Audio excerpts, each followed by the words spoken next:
This video is sponsored by Skillshare. This video is going to be a little bit different than you usually see here on this channel. This is an After Effects tutorial here on my Premiere Pro channel. The reason I got to this place is this is my #1 requested tutorial here on this channel. It's how I got this little lower thirds animation that I've been using since I started this channel. There are a lot of core principles that I learned in motion graphics that have really helped me create videos today and be a little bit more comfortable inside After Effects. So I want to share that with you in this walkthrough. This isn't necessarily a tutorial, but more so I'm going to be walking through my process of how I created this lower thirds animation, and I'm going to explain a couple things along the way. If you're interested in learning a little bit more in After Effects, getting a little bit more comfortable, then this is the video for you. Let's go ahead and dive in. All right, so we're inside of Adobe After Effects. I know it looks a lot different compared to Premiere, but if you've been working in Premiere, this should not be that hard of a transition. So don't worry about the interface so far. I'll walk you through the whole creation of this lower third. You'll notice here my project panel where I import all of my assets, just like Premiere. I've already imported a couple of assets here. First, my profile picture that I want to be using for this, and then an Instagram glyph that I found from Instagram. They have a bunch of branding assets you can download with a clear background, so I can drop it on this lower third. So the first thing we want to do inside of our composition window here, so you'll see these two options. We're just going to go ahead and click new composition. This is like new sequence. So we're going to name this composition lower third. So this will be like our main composition. We have 4K settings, 49.6 by 2160 square pixels. I'm doing a 24 frame per second here, and I'm going with a duration of 15 seconds. You can choose a background color for this if you want. I'm gonna go with dark gray, but you can remove this at the end of the video and I'll show you how to do that. So we got a 15-second comp here. Let's go. So you notice as soon as this opens up, we now have a timeline that we can actually scrub through, and we have a blank canvas here. So the first thing that I absolutely want to do is I want to bring my photo down here. I'm just going to drag that in. So there's my photo there. And I'm going to go ahead and RGB split this picture because that's what I did for my last lower third. So I'm going to find effects and presets. It may be somewhere different for you. If it is, go to Window and you can find it here. Effects and presets. So we're going to go ahead and type in, I know that you use color balance in Premiere to actually RGB split photos, but for this in After Effects, it is set channels. Now we're just going to go ahead and drag this onto the profile picture. You'll see it come up in our effect controls panel over here. So we'll just go ahead and change set green to off, and we're going to set blue to off. So we have blue and green off, and we're going to leave red on red because it's going to be our red channel. So down here, you can actually change the blending mode here. Don't worry about these controls. We'll go over these in a second. But if you want to change the blending mode of this, if you see something different here than I see here, you can go to toggle switches and modes. So we're going to switch that. So this is your blending mode. It's already on all of these layers instead of having to go to your effect control panel, which is really nice inside of After Effects. So for this, we're going to change this blending mode to add. So while we have our profile picture selected, you want to make sure you select this and hit Command D. So we're just going to copy that twice. It'll be a duplication. So the top one is going to be our red channel. I just hit enter while I have that selected, and I can start typing and rename it. This will be our green channel, and then for the bottom one, this will be our blue channel. So we already have our red channel set. We're going to go to green, and on the effect control panel, we're going to take red and turn it off, and we're going to go to green source 2. We're going to turn that to green. So that's our middle channel. And now for the blue one, you guessed it, we're going to turn red off. And we're going to take blue source 3 to blue. So now we have an RGB split photo. And what I'm going to do is this top layer here, I'm just going to kind of scale this up a little bit. So you notice that there's not a lot of controls here readily accessible. They're not really hard to find. You can just go down to this drop down, go to effects, which is something that we've already applied here. We are going to actually change the scale of this one, this red channel. So I'm going to hit S while I have this layer selected. That'll bring up our scale. I'm going to take this to about 110. Actually, let's go 120. And then I'm going to go back to this layer and hit P with it selected, and that'll give us our position. I'm going to move this over a little bit. All right, so now that we have RGB split this, now I'm going to go ahead and add static to this layer. So I'm going to go back to my panel here, and I'm just going to import a static asset. Now I actually have TV Snow as a free download in my store. I'll go ahead and link that in this video. I'm going to be using one of these statics from my VHS Overlay Pack, which you can also find in my store. So if you want to check that out and use that, either will work. So importing from inside my VHS Overlay Pack, I'm going to grab one of my bonus glitches. I'm going to go with Start Play. And I'm just going to drag that on top of all of my layers. Then we're going to just scale this up. If you hold down Shift while scaling this, it'll maintain the original dimensions. Otherwise, it just kind of does a bunch of crazy stuff. So make sure to hold Shift while you do that if you want this to still look normal. We're going to take it right out of the bounds here. We want to fill this entire screen. So we play through, and that is what we have so far. Really quick though, I'm just going to go ahead and while I have my start play, Command D to duplicate this layer. I'm going to drag that all the way to the end of my comp here, just like that, just so it kind of starts and ends with one of these static things. Now what I'm going to do is something called pre-comping. This is like nesting inside of Premiere. So if I want to pre-comp everything that I have and I just want to make it one single layer, I'm just going to start with the top start play here, and then I'm going to hold Shift and click the bottom one. That'll select all of my layers, and I'm going to right click on the bottom one and go to pre-compose, and this is going to move everything into a brand new composition. So I'm just going to go ahead and name this one static, and I'm going to move all attributes into the new composition. So there it is. We've cleaned this up a little bit. It's just going to compile it all into this. Don't worry if you ever want to access it and change anything, you just double click here and it'll open back up that comp. I can make my changes and go back about my main comp here. So the first thing that I'm going to do inside of this new composition is I'm going to add a TV turn on turn off effect, something I've covered on my Premiere channel inside of Adobe Premiere before. For this one, I'm going to show you how to do it inside After Effects really quick and easy. We're just going to select this composition or the layer that I have here. I'm going to hit S on the keyboard to bring up scale. So the first thing we want to do is actually uncheck this right here. This links the properties so it scales in a uniform way. We unlink that. Now we can actually scale it however we want. So I'll go ahead and turn both of these to 0. Uncheck that again. So now we can't see it here on the screen at all. We'll set a keyframe. We're going to go about 5 frames. You can count frames right here. This is your preview time. So we're going to go 1, 2, 3, 4, 5. And I'm going to go over here to my first property and I'm going to click 100. But you notice you can't see it. That's because the line is so thin, you actually aren't able to see it. So we're just going to go ahead and take that second property up to a 3. In order to make things a little bit smoother, I'm going to go back to the very beginning of my comp and go over 1 frame right here. And let's make that, that second value 3 there. That way it's going to be 3 pretty much all throughout this, just so that you'll be able to see this effect as it moves through the animation. So now we'll go ahead and go to the 10th frame here. So we'll go to 10. We're going to set another keyframe here, and this one we're going to set for 100 on the second value. So see here we have a first animation, got a TV turn on effect. It's not really moving exactly how I want it to move. So I'm just going to go ahead and highlight all of these keyframes. I'm going to right click, keyframe assistance, easy ease. This actually is going to smooth out the animation. Before we're done here, we're just going to go ahead and go to the end of this composition here. So we're at 15 frames, so 1423. I'm going to go back about 10 to 1413. I'm going to go ahead and set a keyframe here, and it's going to go ahead and make it an easy ease keyframe, so we won't have to worry about doing that again. We're going to go 5 more frames to 18, set another keyframe there, and this we're going to change the second value to 3, so it actually makes it skinny again.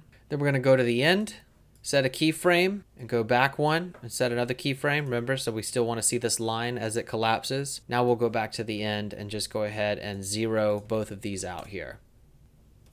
And now when you play through, you see we've got the TV turn off effect. Now for my lower thirds, I always like to add something to kind of make it look like an old TV. So I like to add something that kind of moves across the frame. For this one, I'm just going to go down here in my timeline in this empty area without anything else selected. I'm going to right click in here. I'm going to go to new and adjustment layer. The adjustment layer is sitting on top of all the layers here. So that's exactly what we want. You can't really see it because there's not anything here yet. We're just going to go over to our effects and presets panel over here, and we're going to type in tint. We're going to grab tint and drag that onto our adjustment layer here. And now we will see it over here in our effect control panel. I'm going to map the black to a dark blue. And I think I'll do the white to like a gray. Now I'm going to go to the blending mode here right next to this adjustment layer. And I'm going to select add. Now with the adjustment layer selected, I'm going to grab one of these bottom points here. These are actually the adjustment handles. If you don't see these, you can go down here in your monitor and you'll see this little icon. You can click that and you'll be able to see them again. Now we're just going to make this a little bit skinnier right about there. I want to change the opacity on just the adjustment layer here. So with the adjustment layer selected, I'll hit T for opacity. And by the way, these are keys that you're going to learn over time. If you don't want to use the keys, you can just go down to this drop down. Transform is where you're going to find all of these basic properties: anchor point, position, scale, rotation, opacity, things like that. So I'm going to go ahead and set that opacity to about 60. key, just so we can kind of barely see it there. And now I'm going to do something that is a little bit more advanced, but I'm going to walk you through it so it's not going to be all that hard. You'll see the keyframe here for opacity. What I want this to do is I want it to flicker on the screen. So if I want something to just flicker and I don't want to have to like set a bunch of keyframes and do a bunch of crazy stuff, I'll go over here to the stopwatch and I'll actually write an expression. So I will option click on that, and that's going to bring up this weird expression bar. We're just going to go in here where it's already got this highlighted. I'm going to type in an expression. So I'll just type in wiggle. And I know wiggle is this one right here. So now you have an empty bracket because we need to enter a couple of values in here. For wiggle, there are 2 values. So for me, I'm going to go with like a 10 and 100. This is a whole video I can go into about these expressions, but I'm just going to give you an expression number and then just kind of go with it for this one. So we have 10 and 100, and you'll see that that kind of makes it flash. You can adjust these numbers and get more intense effects. For me, this looks good. So for the adjustment layer, one last thing I want to do before we close this part out is I'm going to hit P on my keyboard for position, and I'm going to keyframe this to go from the top to the bottom. So we're going to go to the beginning of the comp, and we're going to go ahead and set the position with the stopwatch here. Hit that to create our first keyframe. I'm going to drag this up off screen slightly. So now it's off screen, and I'm going to go about somewhere around halfway through, set another keyframe. I'm going to drag this all the way down here off screen again. So now what it's going to do is just going to kind of trace across the screen like that and scan, like kind of like a bad scan line, if you will. I think that's more of like a VHS or old TV effect. All right, so we now have a scan line that's going to move across the entire picture. So we've got this animation kind of already livened up. Let's go ahead and proceed to making this look more like a lower third.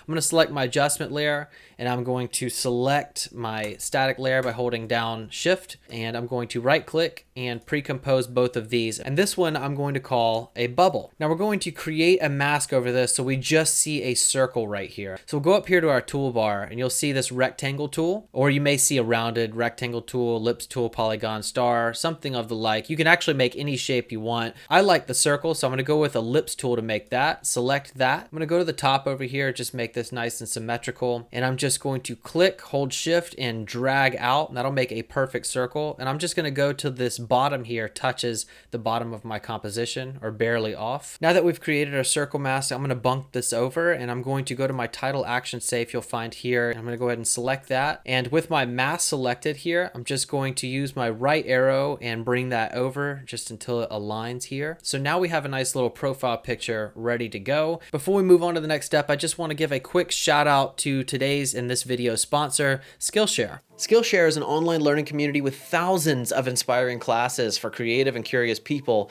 You can explore new skills, deepen existing passions, and just get lost in creativity. Now, Skillshare offers creative classes designed for real life and all the circumstances that come with it. These lessons, they can help you stay inspired, express yourself, and even introduce you to a community of millions. Now, recently, I've been taking some classes on Skillshare, and one that I found really cool was the Do-It-Yourself Green Screen for Film by Paul Trillo. You can get started in cool visual effects and exploring unique like green screen effects for your next project. I thought that was definitely worth it, so check that one out. And the other one I checked out recently I really liked was How to Make Merch with Draplin by Aaron Draplin. It's another class that I enjoyed taking, and I think just seeing Aaron's passion in design and creating just really inspires me as a fellow creative. And as we all grow as editors and filmmakers, a creative challenge or productivity class may help inspire you to set small goals and maybe stir some creativity. Skillshare is affordable, with a yearly subscription being less than $10 a month. And the first 1,000 of my subscribers to click the link in the description will get a 2-month free trial of premium membership so you can explore your own creativity. You'll find the link and the information in my description below. So just moving in to finalize this entire animation here, we've got our bubble, we're all set with that. Let me just go ahead and scale this down actually. So I'll hit S on my keyboard while I have this layer selected, scale this down here, and then I'll hit P on my keyboard, bring up the position, and let's bring this over into the corner, kind of where it's going to set. Let me just go ahead and resize this to fit the screen. So next we want to add our name bar. So in order to do that, I want to go back to my shape tool over here. It's already set to ellipse, but I'm going to go to rectangle. You can change it to whatever you want, but I'm going to go rectangle here. And without the bubble selected, we don't want this selected because if we start dragging this out and drawing this, it's going to expose the rest of our mask. And we don't want that. So make sure you don't have your bubble selected when you do this. I'm going to click in this little empty area here. I'm going to go to the edge here, try and get it as close to the edge as you can. And we're just going to bring it right about there. And then I want this name bar here behind the bubble. So we want it underneath the bubble animation here. So now we have that all set up. Let me just go ahead and right click this. I'm going to pre-compose this one shape. Go to pre-compose, just this one shape layer. I'm going to call this name bar. Move all attributes in new composition. Yes. Now that we have the name bar pre-comp, I'm going to edit everything inside of this composition here. So I can double click and that'll open the name bar composition. I could change whatever I want in here and then go back to my main composition here and you'll see the changes. So what we want to do inside the name bar composition, we're going to add our text into it. We're going to animate it. We're going to add our logo to it. So we'll go to the project panel here. So I'm going to drag the Instagram glyph into my composition and I'm going to grab this corner here, hold down shift and then scale that down. Now I'm going to go to my text tool here and I'm going to type out my Instagram handle. I actually want this closer to the edge over here, not like all the way to the edge, but closer. I'm going to zoom back out and fit this. I do want to add a little cool effect to my text. Something cool inside After Effects here is they have so many effects and presets you can play with. For this one, and I have the text layer selected, I'm going to go to the search bar and look up glow. I'm going to go to this bottom under stylize. I'll double click that and it's going to add a nice little glow. You can change this and modify it how you like. I'm going to bring the glow threshold down slightly. Polishes it up a little bit in my opinion. So now we have this bar. We want to make sure everything sticks when we actually animate this bar. We want to parent everything to this one shape layer. So that means the text here, we want to make sure is also moving when we move this shape layer. I'll bring up P on the keyboard to show you. So you see we don't have anything else moving other than just the bar. We can change that by going to this text layer here, grabbing this little thing called a pick whip and dragging that to the shape layer 1. Doing the same thing for the Instagram glyph. I'm going to grab the pick whip and drag that to shape layer 1. And now when we move it, everything will move in sequence. So we want to time this animation out. We want this to slide out after a certain time when the bubble is finishing its TV turn on effect. Right about here is where I want this to start sliding out. So these are the same length, the composition. They're both 15 seconds. So what I want to do to make this slide out and actually time this appropriately, we can see that this blue screen pops up somewhere around the 13 frame mark. So if we go back to our name bar composition and we go to the 13th frame, then we can start our animation right here. We'll select our shape layer and we'll set a keyframe under position. We're going to drag that all the way so it goes off screen. We're going to make this about a 2-second animation, somewhere around about. So we're going to set another keyframe here, and then we're going to bring this out again, right about there. Now, if we go back to our composition, we'll see it doesn't quite move behind. I'm actually going to show you how to polish that up so it looks a lot smoother too. But first, let me just go ahead and move this behind the bubble. With the name bar selected, hit P on the keyboard. We want it somewhere probably right about there. So going back to the beginning of this, we see that we now have it sliding from behind this animation here, but we want that slide to be a lot smoother. I mean, that kind of looks terrible. We have our shape layer and our position. We see our 2 keyframes here. We're just going to click and drag to highlight both of these keyframes. We're going to right click, keyframe assistant, and easy ease. So now we have both of these easy ease, but it's still not enough. Not for what I want to do for this. So with both of these selected, we're going to click right here. Now this is our graph editor. So I have the speed graph here. So I have a nice little arc. This is actually the graph of the animation. So this is when it reaches peak speed and then slows into this final animation. Usually ones that aren't Bezier keyframes are just going to be flat. So to make sure you're on the speed graph, you go down here, just make sure you're on edit speed graph. So I'm going to go to this last keyframe. These are both the keyframes, the beginning keyframe here, last keyframe here. I'm going to click and drag to highlight this final keyframe. And you see these little kind of pick whips came up. I'm going to grab this one on the right hand side. I'm going to drag this to the left. Make sure you don't do this. Just make sure it's kind of nice and flat. Drag it as far to the left as you can. Now we're going to uncheck the speed graph and we can see the animation smooths out a little bit. So it actually slides into that final frame. So we're still not done with this. I want to add a motion blur so this looks a little bit cooler. So you go right here, this enables motion blur for all of the layers and we can actually select it. So we're just going to add that really quick, select motion blur, and we don't have the motion blur selection tool. So we'll go down to toggle switches and modes and we see here, this is your motion blur. So if you activate this, you'll see motion blur on the layers you activate this for. So we have this master motion blur and then these for the individual layers. So we're just going to go ahead and activate that for all of those. And now you see it has motion blur activated as it moves. So we go back to our lower third composition there's a nice little motion blur. One last thing that I want to do to this really quick. Of course, you know me, I've got to RGB split this. So with our name bar selected, we're going to go to our effects and presets and type in set channels. So we have set channels here, drag that onto your name bar. Once again, we're going to go to green and turn that one off. Go to the blue source, turn that one off, and we're going to change the mode here to add. So now we've set the groundwork to duplicate this. So we're just going to go ahead and hit Command D twice on your keyboard to duplicate that a couple times. This top one we're going to name red, and this middle one is going to be green, and this bottom one blue. So go to the green layer, turn off the red, set green source to green, and blue, we're going to set blue source to blue and red to off. Now, in order to offset this, so we actually have it RGB split, so we're going to go 1, 2 frames in, drag this top layer in 1, go back 1 frame, and drag this one. So these are kind of staggered a little bit by 1 frame each. It's very subtle, but you'll notice it right here. Now, just to tie this up, we notice here at the end, it kind of just sticks around. Let's go to the blue point right about here. You'll see it's 14 seconds and 11 frames. So go to 14 seconds and 11 frames here. We're going to go ahead and set a keyframe on our shape layer, which is the master layer of all of these. Let's go back about 2 seconds, so about to 12, 11. Somewhere around 12 and 11 frames, so right about there. We're going to set another keyframe there. Go back to this final keyframe, make sure that's selected, and drag the position of that to the left, just off screen. I'm going to click and drag to select both of these keyframes. Go back to your speed graph here. You notice that we have this hump again. We're going to take this innermost one on the left, drag that all the way to the right side. You'll see that is going to give us that same effect, but it's going to give us a better outro. So now we have a fully done composition here. We have an animation that we can use and just drag and drop. But of course, how can you actually use this without having a background? Because if you export it right now, it's going to have this black background that we made with our composition.